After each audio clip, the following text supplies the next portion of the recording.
Assalamualaikum warahmatullahi wabarakatuh. Salam sejahtera buat kita semua. Apa kabar teman-teman calon tenaga Nusantara sehat? Semoga tetap semangat. Perkenalkan, saya Yusneri dari Surveillance dan Karantina Kesehatan Direktorat Jenderal P2P. Selama beberapa saat ke depan, kita akan bersama-sama membahas tentang penyelenggaraan program imunisasi dalam masa pandemi COVID-19. Selamat mengikuti. Kita awali dengan pertanyaan, apa yang akan terjadi jika imunisasi dihentikan selama pada masa COVID-19 ini? Kita tahu bahwa terjadi penurunan cakupan imunisasi, terutama imunisasi dasar lengkap dan imunisasi lanjutan di beberapa kabupaten kota selama tahun 2019, dan ini tentunya berisiko terjadinya KLB PD3I. Nah, jika pelayanan imunisasi ini dihentikan, terutama pada masa pandemi COVID-19 ini, maka kesempatan anak untuk mendapatkan perlindungan dari PD3I akan semakin berkurang. Hal ini tentunya akan meningkatkan risiko terjadinya KLB. Sehingga, apabila imunisasi selama masa pandemi COVID-19 ini cakupannya rendah, maka itu akan menjadi beban ganda bagi pemerintah, petugas kesehatan, dan masyarakat, di mana di satu sisi KLB atau pandemi COVID-19 ini belum bisa kita kendalikan secara maksimal. Di sisi lain, dengan rendahnya cakupan imunisasi ini akan menjadi ancaman baru dengan terjadinya KLB-KLB yang lain seperti campak, difteri, polio, dan PD3I yang lainnya. Salah satu tantangan dalam pemberian imunisasi selama masa pandemi COVID-19 ini adalah di mana terjadi keraguan-raguan masyarakat terhadap imunisasi. Banyak pertanyaan dari masyarakat, apakah imunisasi tetap aman diberikan selama pandemi COVID-19 ini? Nah, demikian juga di sisi lain, di sisi petugas, ada beberapa petugas yang ragu untuk memberikan imunisasi. Terhadap pertanyaannya adalah, apakah selama pandemi COVID-19 ini imunisasi aman diberikan kepada sasaran, atau bagaimana cara memberikan imunisasi sesuai dengan protokol kesehatan. Nah, mengingat imunisasi itu merupakan salah satu upaya memberikan kekebalan yang spesifik terhadap penyakit tertentu, maka imunisasi tidak boleh dihentikan di tengah wabah COVID-19 sekalipun. Nah, sehingga pemerintah hal ini Kementerian Kesehatan sudah mengeluarkan panduan-panduan atau protokol pelayanan imunisasi selama masa pandemi COVID-19 ini. Nah, di slide ini ada beberapa panduan atau kebijakan program imunisasi pada masa pandemi COVID-19 yang bisa kita pelajari nanti, di samping Permenkes nomor 12 tahun 2017 tentang penyelenggaraan imunisasi. Kemudian ada nanti petunjuk teknis pelayanan imunisasi pada masa pandemi COVID-19, dan tentunya ini yang merupakan arah kebijakan program imunisasi di tengah pandemi COVID-19. Yang pertama adalah pelayanan imunisasi rutin tetap harus berjalan sekalipun terjadi wabah. Kemudian, fasilitas pelayanan kesehatan yang memberikan pelayanan imunisasi tetap berjalan dengan memperhatikan prinsip-prinsip pencegahan dan pengendalian COVID-19, seperti pengaturan jadwal, kemudian physical distancing, penerapan PPI COVID-19, kemudian yang penting juga adalah integrasi program dan sumber daya untuk pencegahan dan pengendalian COVID-19. Prinsipnya adalah imunisasi tetap harus diupayakan lengkap dan dilaksanakan sesuai dengan jadwal untuk melindungi anak dari PD3I. Pelayanan imunisasi ini bisa diperoleh baik di posyandu, puskesmas, atau fasilitas kesehatan lainnya, di mana vaskes tersebut harus menerapkan prinsip pencegahan dan pengendalian infeksi serta physical distancing. Nah, saya rasa ini cukup jelas. Berikutnya, bagaimana program imunisasi itu dilaksanakan selama COVID-19. Yang pertama adalah imunisasi tidak boleh dihentikan. Itu prinsip yang pertama. Kemudian operasional pelayanan imunisasi baik di puskesmas, posyandu, puskesmas keliling itu harus mengikuti kebijakan pemerintah setempat. Ya. Pertimbangan-pertimbangan epidemiologi, kebijakan pemerintah setempat ini menjadi acuan dalam penyelenggaraan imunisasi. Kemudian harus diikuti dengan kegiatan surveillance PD3I selama masa pandemi COVID-19 dipadukan dengan surveillance COVID itu sendiri. Jadi jangan lupa PD3I-nya tetap harus dipantau. Ada beberapa strategi yang bisa ditaati. Tidak ada perubahan tempat pelayanan imunisasi sebelum dan setelah masa pandemi ini, di mana imunisasi juga bisa dilakukan selama masa pandemi COVID-19 di posyandu, puskesmas, puskesmas keliling, maupun fasilitas kesehatan lainnya. Dan yang penting adalah pelayanan ini tentunya dilaksanakan berdasarkan penilaian risiko atau rekomendasi dari pemerintah setempat. Apakah imunisasi dapat atau tidak dilaksanakan pada saat itu. Berikut saya akan bacakan protokol pelayanan imunisasi di posyandu pada situasi wabah COVID-19. Prinsip penerapan physical distancing dan PPI. Tata caranya, gunakan ruangan yang cukup besar dengan sirkulasi udara dua arah yang baik. Kemudian pastikan area pelayanan bersih. Gunakan APD yang sesuai. Atur jarak meja minimal 1 meter sampai 2 meter. Sediakan wastafel dan sabun untuk mencuci tangan atau cairan disinfektan. Lakukan pendataan sasaran dan atur waktu datang agar tidak terjadi penumpukan. Pastikan anak dan orang tua atau pengantar dalam kondisi sehat. Ya, jika anaknya sakit, imunisasi dapat ditunda. Kemudian, atur alur keluar masuk untuk menghindari kerumunan dalam satu ruangan. Jadi ada pintu masuk, pintu keluar.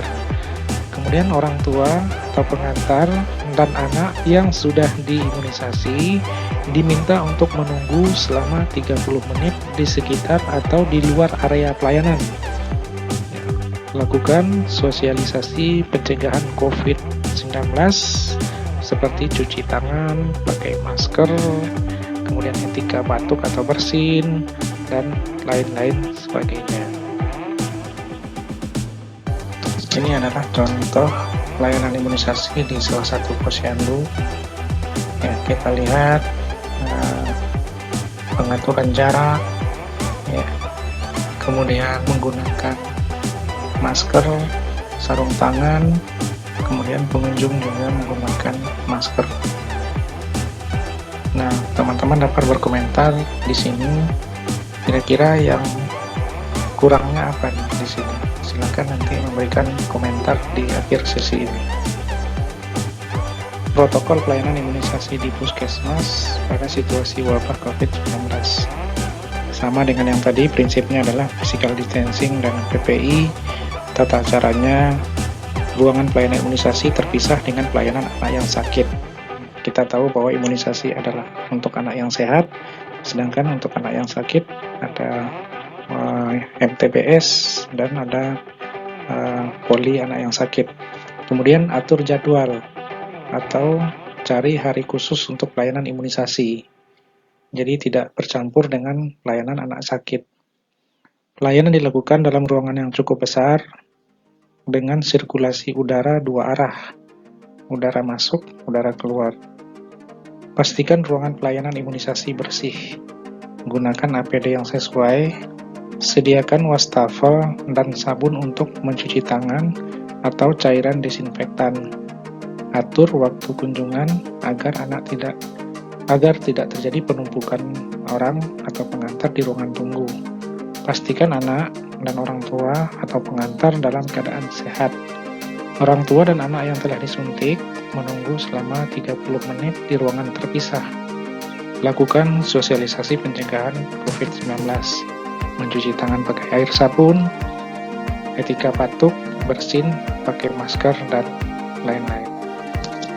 Bagaimana kalau imunisasi harus ditunda? Penundaan imunisasi sangat dimungkinkan. Ya, apabila physical distancing sulit untuk dilakukan, maka penundaan kegiatan imunisasi di posyandu dan puskesmas dapat ditoleransi untuk ditunda. Ya, ini tujuannya adalah untuk menghindari transmisi. Orang tua dapat berkonsultasi dengan dokter atau petugas kesehatan jika ingin menunda imunisasi anaknya. Penundaan hingga 2 minggu dapat ditoleransi. Petugas dan kader diminta untuk mendata sasaran yang belum mendapatkan imunisasi dengan prinsip penjangkauan sasaran menggunakan defaulter tracking. Ya, jadi penundaan jangan terlalu lama, diusahakan dalam waktu 2 minggu itu sudah bisa kita evaluasi kembali untuk dapat dilanjutkan pemberian imunisasi. Setiap hasil pelayanan imunisasi tetap dilakukan pencatatan dan pelaporan seperti biasa, berapa jumlah yang diimunisasi, berapa vaksin yang dipakai, kemudian berapa anak yang pada saat ini dilakukan penundaan, dan lain-lain ini dilaporkan sesuai dengan ketentuan pencatatan dan pelaporan. Dan yang paling penting juga adalah kegiatan surveillance PD3I selama masa pandemi COVID-19 harus dioptimalkan. Lebih jauh tentang defaulter tracking ini nanti akan kita bahas di materi pencatatan dan pelaporan. Dan teman-teman dapat membaca, kemudian dapat memperdalam nanti pada saat di sesi pencatatan dan pelaporan. Nah, satu lagi yang tidak kalah pentingnya adalah bagaimana strategi imunisasi anak di sekolah atau pada saat bulan imunisasi anak sekolah. Ya, kita tahu bahwa pada saat ini beberapa sekolah menghentikan kegiatan belajar mengajar di sekolah dan digantikan dengan pembelajaran jarak jauh atau belajar di rumah. Nah, imunisasi anak sekolah sebenarnya adalah imunisasi untuk anak usia sekolah. Jadi selama masa pandemi COVID-19 ini, prinsipnya adalah imunisasi tetap diupayakan lengkap dan dilaksanakan sesuai jadwal untuk melindungi anak dari PD3I. Layanan imunisasi harus menerapkan PPI atau pencegahan dan pengendalian infeksi tadi.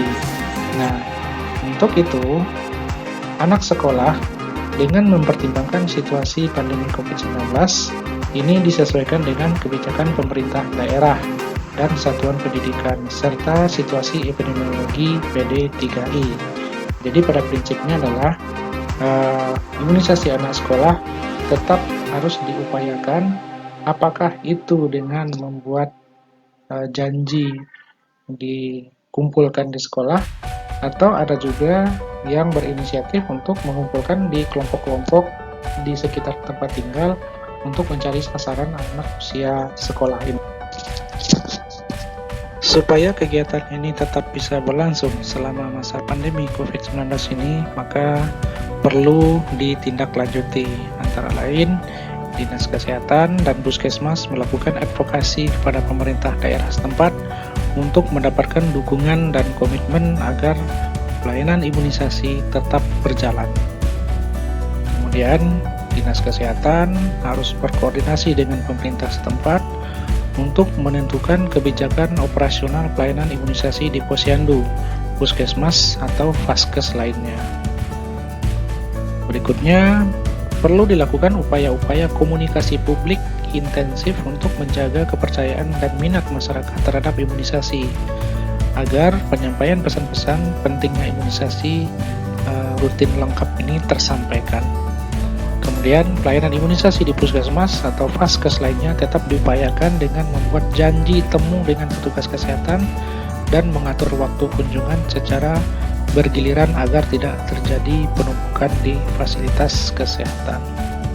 Jadi, teman-teman sekalian, kesimpulannya adalah pelayanan imunisasi harus tetap diupayakan berjalan dan dilaksanakan sesuai dengan jadwal imunisasi program nasional dengan mengikuti kebijakan pemerintah daerah setempat dan mengikuti protokol kesehatan.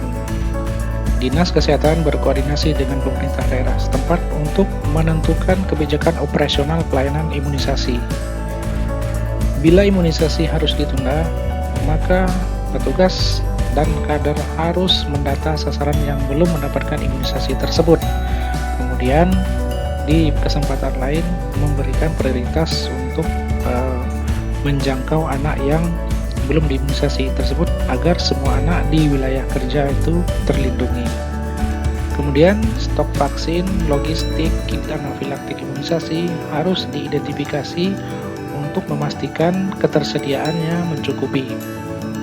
Kemudian pelaksanaan surveillance PD3I harus tetap dilaksanakan secara adekuat terus-menerus di setiap level.